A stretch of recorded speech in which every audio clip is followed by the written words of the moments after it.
Bonjour et bienvenue sur eWeb TV. Je reçois aujourd'hui Emmanuel Touan. Bonjour Emmanuel. Bonjour. Vous êtes directeur général de DC et vous êtes designer. Alors donc DC, c'est une agence de conseil en innovation. Vous préférez dire agence de design. Alors expliquez-nous ce que ça veut dire. Alors simplement, je précise agence de design puisque la culture du design en France, est un peu méconnue.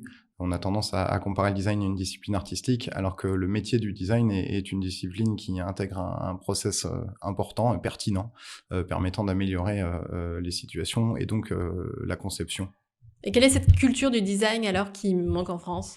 Alors on a une culture qui est très centrée sur, l'expertise scientifique, l'ingénierie, notamment dans la conception de produits ou de services, alors que le design va intégrer plutôt des facteurs qui sont, humains. Donc on s'adosse aux sciences humaines plutôt pour être capable d'accompagner des projets, non pas, sur du fonctionnalisme ou de la fonctionnalité, mais vraiment au sens, écosystémique. C'est-à-dire on va analyser un projet, heu, sur l'ensemble de son écosystème et être en capacité, de l'accompagner pour améliorer, l'ensemble des problématiques inhérentes aux problématiques utilisateurs, humaines, environnementales ou sociales. Ça veut dire aussi que vous vous adressez à beaucoup plus de secteurs que ce qu'on pourrait penser, que vous avez des métiers divers dans votre agence. Absolument. Alors aujourd'hui, l'agence a travaillé pour plus de 45 secteurs d'activité différents, 350 projets d'innovation. Et en interne, au-delà du design management, donc du management de la conception dont je m'occupe, les designers en interne sont designers produits industriels, designers de services, designers d'espace, designers d'interface ou designers d'expérience utilisateur.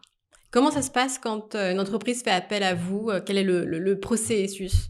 Alors le processus est à la fois simple et compliqué, dans le sens où il y a beaucoup d'items.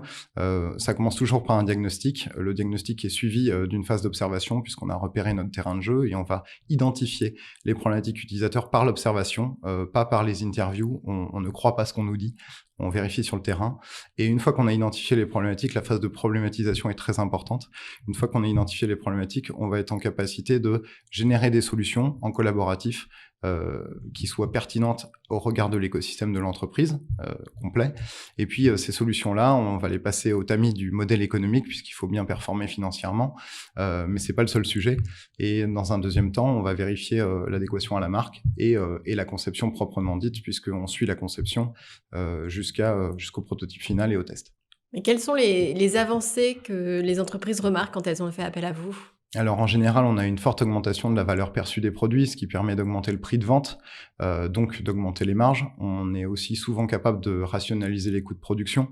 On est capable de travailler sur un design compréhensible. Ça veut dire qu'il y a moins d'efforts à faire en termes de vulgarisation, et ça veut dire qu'on va être capable de lancer des produits ou des services sur le marché, de manière plus rapide et au final, plus évidente pour l'utilisateur final.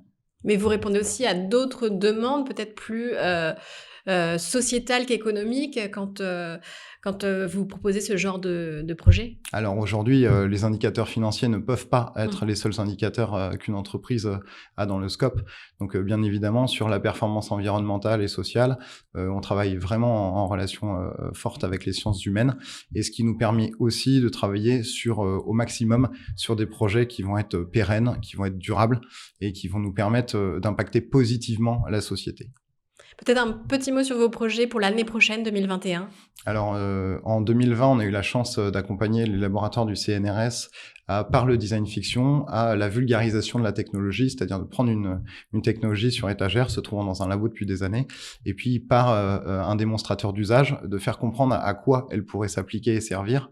Donc ça, c'est, une chose qui nous a beaucoup plu et aujourd'hui, on est, en démarche de labellisation Lucie pour être capable d'accompagner la transformation vertueuse des entreprises, c'est-à-dire utiliser le design, de façon humaniste le plus possible.